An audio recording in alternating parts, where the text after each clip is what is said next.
Hello বন্ধুরা, আজ আমরা সকাল সকাল বেরিয়ে পড়েছিলাম নিউ দিল্লি থেকে আগ্রার উদ্দেশ্যে। গন্তব্য আমাদের তাজমহল এবং আগ্রা ফোর্ট। সকাল সকাল তাজ এক্সপ্রেস ধরে চলে যেতে হবে আপনাদের আগ্রা ক্যান্টনমেন্ট স্টেশনে। তাই আমরাও সেটাই করেছিলাম, এসে গেছে আমাদের তাজ এক্সপ্রেস।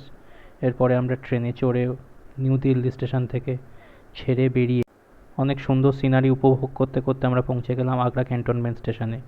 আগ্রা ক্যান্টনমেন্ট স্টেশন থেকে নেমে আপনাদের 1 নম্বর গেট দিয়ে বেরিয়ে যেতে হবে অটো বা টোটোর খোঁজে। 100 টাকার বিনিময়ে অটো আপনাদের পৌঁছে দেবে তাজমহল যে কোনো একটি গেটের সামনে। আমরা ওই গেটের সামনে নেমেছিলাম। তারপর সেখান থেকে একটি আমরা গল্ফ কার্ট নিই, মাথাপিছু 25 টাকা হিসেবে ভাড়া। সেই গল্ফ কার্টটি আমাদের টিকিট কাউন্টারের সামনেই নামিয়ে দেয়, কিন্তু টিকিট আমাদের আগে থেকেই কাটা ছিল, তাই আমাদের বাইরে থেকে কোনো টিকিট কাটতে হয়নি। এর পরের ধাপ হলো সিকিউরিটি চেক ইন। এখানে আপনাদের ব্যাগের সমস্ত চেক হবে, খাবার এবং জলের বোতল ভেতরে অ্যালাউ না। এরপরে আমরা চেক ইন করে ঢুকে গেলাম তাজমহলের গেটের মধ্যে।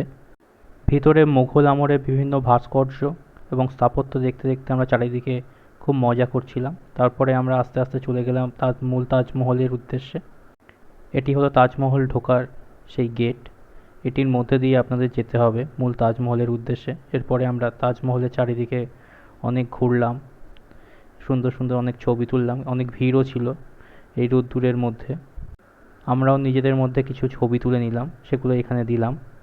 এরপরে আমরা চলে গেলাম মেন চেম্বার, যেখানে মমতাজের সমাধি রয়েছে। এটি দেখেই আমরা আজকের মতো তাজমহল দেখা শেষ করলাম। Tata, bye bye.